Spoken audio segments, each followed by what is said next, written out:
Máximo para el Paraguay que 3 de sus fortines tome el enemigo, ¿verdad? O sea, los bolivianos. Entonces los paraguayos en recuperar su fortín. Él se había escapado, como era menor, su papá no quería que se vaya, como un hermano mayor, falleció en la guerra y él se escapó a los 17 años. O sea, él quiso ir a pelear. Él quiso ir y se escapó de sus padres. Era muy difícil salir, dicen, en la época de la guerra de las trincheras. Entonces, delante del fuego del boliviano, entonces yo tenía que permanecer en las trincheras.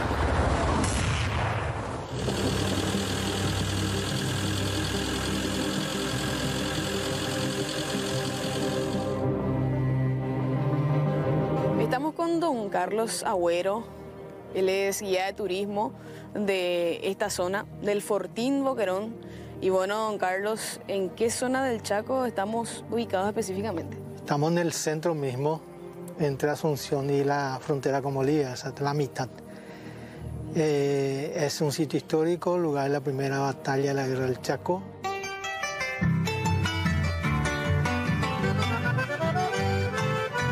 Bolivia, en su penetración, ¿verdad?, de ocupación del Chaco, llegan hasta esta zona y toman en julio del 32 estos 3 fortines que están acá en el centro, Toledo, Corral y Boquerón, Boquerón por segunda vez, y eso ya era es lo máximo para el Paraguay que 3 de sus fortines tome el enemigo, ¿verdad? O sea, los bolivianos.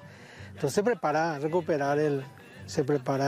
los paraguayos en recuperar su fortín, ¿verdad? Los bolivianos pretendían tomar como suyas las tierras chaqueñas, don Carlos. Sí, ellos se sentían dueñas al principio una franja del territorio, lo que es Chaco paraguayo, ¿verdad? Pero luego todo el Chaco, hasta la confluencia del río Pilcomayo con el Paraguay, o sea, frente a Asunción, todo el territorio.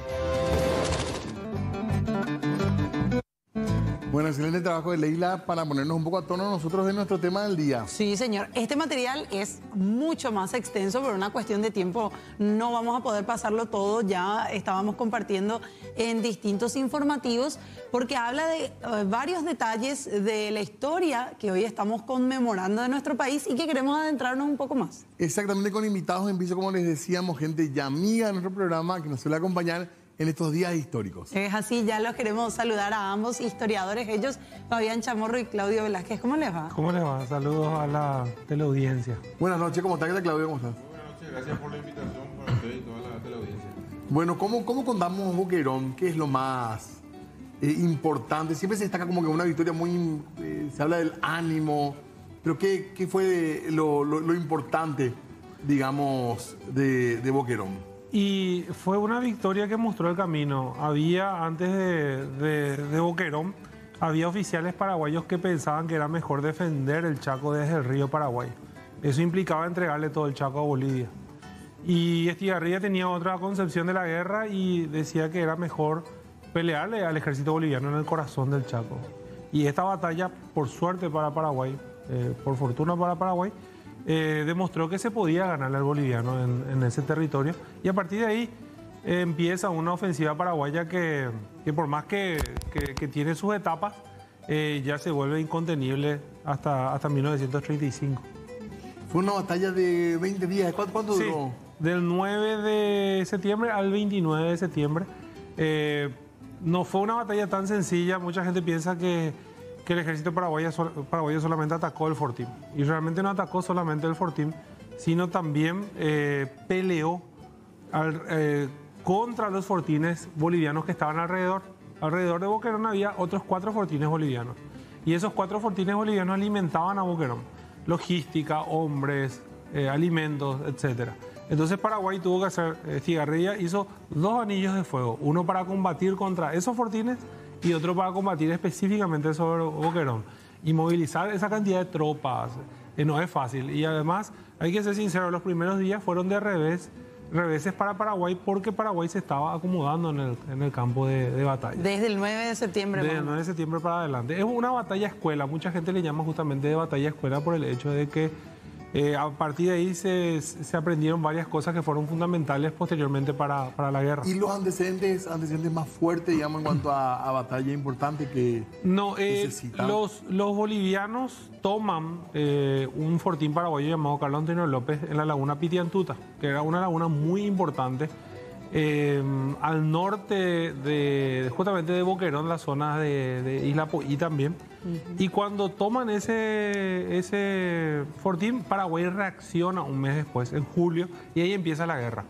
En agosto Paraguay empieza su movilización general y después ya va para retomar su fortín porque Boquerón era su fortín. Y lastimosamente a partir de ella se hace inevitable la guerra.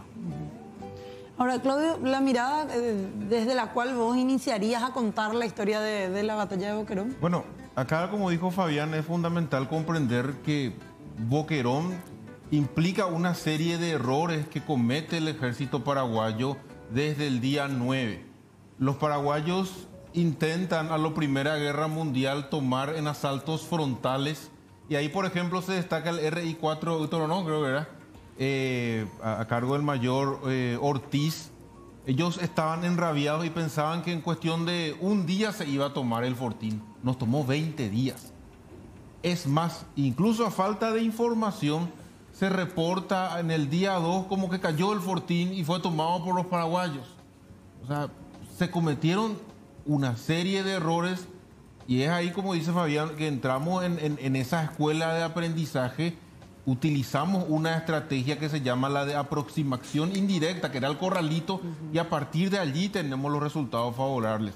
Algo que hay que entender es que la historia boliviana vende como que fue una batalla fortín versus soldados paraguayos que acorralaban, Sí. cuando en realidad habían otros frentes bolivianos que atacaban por la retaguardia. Los paraguayos intentaban abrir el... Perdón, porque los bolivianos cuentan como una resistencia heroica.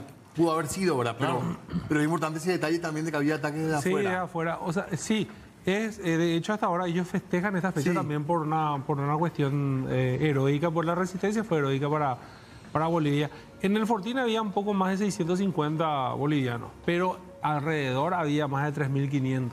O sea, Bolivianos. Claro, bolivianos. Y paraguayos. Y paraguayos 7.500. cuando empieza. Y yo creo que al terminar, máximo 10.000 hombres. Y el jefe paraguayo en esa... José Félix Tigarribia ya era. Y el boliviano, Era Manuel Marzana, Marzana. que es, digamos, una... Sí. También es un símbolo, justamente. Marzana es un símbolo muy fuerte para Bolivia por lo que fue la resistencia de Boquerón. Boquerón, cuando te rodean completamente, el 17 de septiembre se acabó el cerco definitivo sobre Boquerón. Y ahí, a partir de ahí tenés dos opciones, pelear hasta morir o rendirte. Ellos pelearon. Ellos prefirieron pelear y cuando se les acabó todo sus Es cierto que municiones, había se terminaron cadáveres rindiendo. ahí. Por todas partes, en las aguadas. adentro, Sí, que sí, era sí. muy complicado. Sí, sí. Estábamos viendo ahí en las imágenes, perdón, Claudio, las tucas. ¿Qué eran las tucas? Tuca 5, por ejemplo. Hay que tener en cuenta que ya la aviación tenía una actuación relevante en aquel entonces. Se usaba más para exploración, pero había bombardeos. También estaba la famosa metralla, el efecto que se producía cuando explotaban los proyectiles y bueno, había que buscar sitios en los cuales guarnecerse de eso y a esos efectos es que se instala la tuca. Hoy tenemos tucas en una situación intangible, gracias a Dios, por ejemplo, en el Fortín Toledo, que justamente allí nos está mostrando un poco la compañera, ¿verdad? Una prueba fundamental de lo que dijimos hace rato, de que los ataques se venían desde el Fortín y la retaguardia paraguaya, es lo que le pasa a un teniente muy conocido, Alfredo Stroessner. Él estaba en el RI-6 Boquerón y ellos cometen el error de pensar que solamente iban a recibir ataques desde Frontales. el Fortín y empiezan a recibir ataques en la retaguardia. Ahí es donde se produce el anecdótico episodio de Alfredo Stroessner que abandona su mortero, ¿verdad? ¿Eso está documentado o es parte de un Sí, mito? no, sí está documentado. Sí está documentado. Pero fue o sea, tenía que abandonar el mortero. No fue solamente él, sino fue su unidad la que terminó. Que abandona. Termina en su... Es más, Bolivia conoce gracias a ese episodio el mortero. Ellos no conocían el mortero. Y el mortero les causaba un efecto... El mortero como arma, digamos. Como arma no conocían. Cuando la artillería entra a funcionar, vos escuchás el disparo de los cañones. Entonces vos sabés más o menos en qué momento tenés que justamente usar las tucas. El mortero no. El mortero vos cuando ya está cayendo escuchás como un silbido. Y eso les desconcertaba a los bolivianos, qué arma era la que tenían los paraguayos. Es más, cuando encontraban pensaban que eran estas armas para medir terreno. Y eso, o sea, no pensaban que era un arma de artillería. ¿Y cómo se usaba? Es como un trípode, tenés, lanzás el proyectil y eso sale Una disparado. catapulta más así en... Sí, tenía O sea, una lanzás calibración. adentro y tenían que calibrar el lugar donde más o menos querés disparar. Ojo, lo de las calibraciones y demás era muy importante porque llega un momento en donde los paraguayos son atacados por los propios paraguayos. Había un lugar Punta Brava, se llamaba, que tenía una forma de triángulo. Y los que atacaban del sector de la izquierda le llegaban sus proyectiles a los paraguayos que estaban del otro lado. O sea, era demasiado complejo y no había mapas que te permitan conocer bien el terreno. Por eso es que cometemos tantos errores al inicio. Y bueno, vamos aprendiendo. Y antes, perdón porque tengo que hacer una pausa nomás, pero los soldados paraguayos en Boquerón eran, digamos, los más profesionales, se puede decir. Paraguay tenía, o sea, en el Chaco ya había aproximadamente 3.000 hombres cuando va a empezar, cuando comienza la convocatoria que comenzó a principios de agosto de 1932. Ahí había 3.000 hombres, probablemente esos sí hayan sido los más entrenados. Después ya van los reclutados, los civiles reclutados, que para el 28 de agosto, o sea, un mes antes de la batalla, eran 7.000 hombres más aproximadamente. Y van llegando en contingentes. Incluso sobre el punto, en la batalla de Boquerón, en los días primeros hay informes de oficiales. En el RI-3, por ejemplo, pasa que pide que se releve a los soldados por inútiles, dicen los informes expresos. O sea, eran campesinos que dejaban la asada y se les daba un fusil y iban a pelear en una guerra donde no había agua. Desertaban en búsqueda de agua. Ojo, el RI-3, tratado de inútil, días después tiene una actuación fundamental en evitar el avance desde Yucra, desde afuera para el Fortín, ¿verdad? De hecho, es una de las unidades más gloriosas del ejército paraguayo después. Qué interesante. Tenemos que hacer la pausa. Cuando dijo Claudio lo del agua, me acordé que eso también es un problema hoy. Hoy día. Falta de agua, Sí. qué locura, ¿verdad? Sí. Tanto tiempo pasó. Sí, señor. Bueno, muy interesante, muy apasionante también escuchar todo esto, pero tenemos que hacer una pausa breve. Breve, y ya volvemos. Qué interesante la charla de esta noche por Boquerón. Nos encanta hablar de historia y escuchar, ¿verdad? Y aprender de historia. E incluso durante la pausa, ¿verdad? Siempre. Bueno, veíamos también ahí, en parte de las imágenes que estuvo realizando Leila con el compañero camarógrafo, los SAMU se llegaron a utilizar así como se relata. Los tiradores, claro. Se vaciaban y ahí se ponía el guardia y tenía un campo de tiro. No sabía dónde te estaban disparando, del árbol te estaban disparando. Entonces, Claro. Pero sí, es real. Y lo increíble es que muchos de estos SAMU, hay uno en Fortín Toledo que tiene, por lo menos el SAMU debe tener como 150 años, que hasta ahora mantiene el agujero que le hicieron los paraguayos para usar como nidos francotiradores. Como país recibimos apoyo regional, extranjero o de fuera de la región. ¿De quién? ¿Quiénes fueron nuestros aliados, si vale la palabra, en esta contienda? Especialmente Argentina. Argentina. Lo que pasa es que Argentina tenía intereses comerciales en el Chaco. Lo que era Puerto Casado, Sí. que era fundamental por el negocio del tanino, era capital argentino. Entonces los argentinos jugaron a favor de Paraguay la guerra, así como Bolivia también tuvo sus aliados económicos durante la contienda porque tenía intereses, por ejemplo, en la zona petrolífera. No les convenía que cambie de administración, lo mismo que a los argentinos Y no apoyo les de convenía. armas, de Sí, armas, estrategia. sí, entrenamiento, armas, de todo, logística. Sí se mitifica mucho la cuestión. Si vamos a Bolivia y le preguntamos a un historiador, va a decir que Paraguay ganó la guerra gracias a la Argentina. Sí. Cosa que no es así, ¿verdad? Acá se ganó gracias a la capacidad de organización, a la capacidad de logística y bueno, a ese constante capítulo de lecciones aprendidas. No gracias a la Argentina. Y los rusos que participan, por ejemplo, la gente que ya estaba acá, Sí, ¿verdad? algunos ya tenían desde la revolución bolchevique de 1918, 1919 ya habían llegado a Paraguay. O sea, ya tenían hijos paraguayos y se van y se presentan. Muchos se presentan voluntariamente, otros el ejército les convoca porque tenían preparación militar y los traen y algunos terminan muriendo durante la Claro, de guerra, como hecho- Malutín, por ejemplo, la famosa calle de Malutín recuerda a un héroe ruso que termina muriendo por Paraguay. Claro, y el mismo Serebriakov que se hizo muy recordado en Boquerón, el día que fallece, él en esa mañana dice que menciona a sus hombres un lindo día para morir.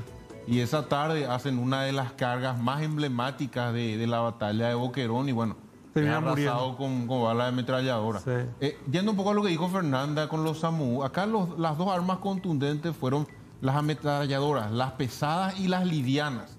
Las pesadas tenían que enfriarse con agua y eran un poco más difícil de operar, como 3 o 4 operarios tenían que tener.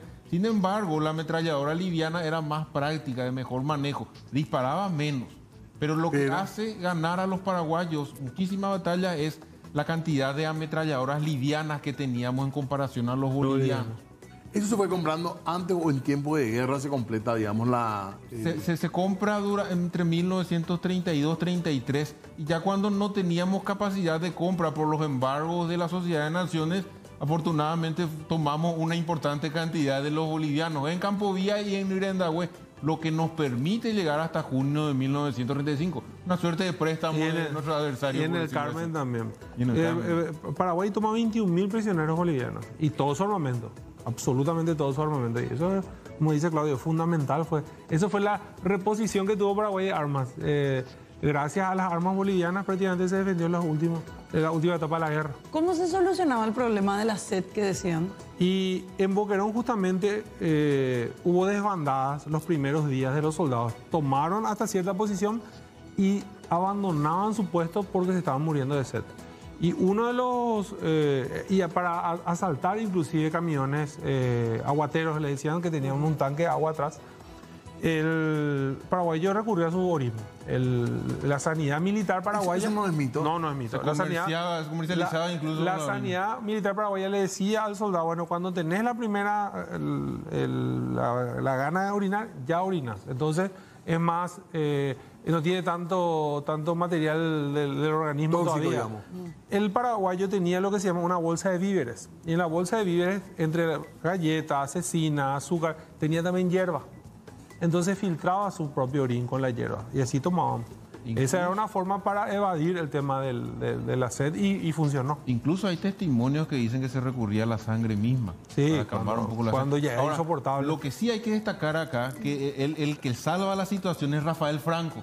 A él lo ponen, él había sido dado de baja, digamos, del ejército paraguayo, pero se lo reincorpora. Y primeramente se lo reincorpora como organizador de la logística del sistema de agua. Él se encarga en el momento más candente de la provisión de agua, de organizar la provisión de agua. Empezó a organizar unos tipos vales que cada regimiento tenía que tener y en virtud de eso se le aprovisionaba de agua. Dada su brillante actuación en esa logística, al terminar la batalla ya se lo incorpora como jefe de un regimiento y después va a llegar a un cuerpo. ¿Él estaba apartado? Él Estaba apartado por cuestiones políticas. Siempre fue bastante insurrecto Franco. Bastante. Otra cosa que hacían, por ejemplo, los soldados al principio de la guerra, ellos mismos se herían. Se les llamaba izquierdistas, pues sacaban su arma y se daban un balazo en la mano para ser evacuados a retaguardia, para poder recibir justamente agua. Y después también todo lo que fue sacar agua del Chaco. O sea, Paraguay cavó casi 100 pozos de agua gracias a un francés llamado León Frañó, que era el pocero durante la guerra. O sea, durante esta batalla. Durante la guerra en general, que Claudio justamente rescata en una de sus historias cómo él veía si el agua era potable. Le ponía un sapo a la noche y si el sapo sobrevivía para el otro día era potable y si no, entonces no era potable. Pobre sapo. Pobre sapo. O sea, imagínense la creatividad también, no había instrumentos químicos para hacer pronto el proceso, entonces lo usaba el sapo. Y la historia de Francia está documentada. Sí, todo eso está. De hecho, lo del agua, los soldados paraguayos se aprovisionaban desde Ilapoí en el agua. Para allá, por el 28, empieza a entrar en putrefacción el agua de Ilapoí. Sí. Si no tomábamos el 29, posiblemente íbamos a empezar a entrar en una situación trágica por la falta de agua nuevamente. Y ahí es fundamental el fortín y el agua que había en el mismo. Y Ilapoí tiene una aguada enorme. Y la aguada era suficiente para aprovisionar a un contingente grande de hombres. Hasta cierto punto. Estamos obligados los paraguayos a defender en serio hoy la soberanía del Chaco, ¿verdad? En el amplio sentido de la palabra, ¿verdad? Desarrollarlo sobre todo. Y la calidad de vida de la gente que está ahí por el sacrificio de los que murieron. Tomar orina en sangre. Sí. Y ahora están con los tajamares con más lodo que agua a veces. Sí. Y un ministerio que está loteando parece sus entre otras cosas. Que no son invasores, son ocupantes. Bueno, tenemos que hacer pausa. Sí, ya venimos para el cierre enseguida.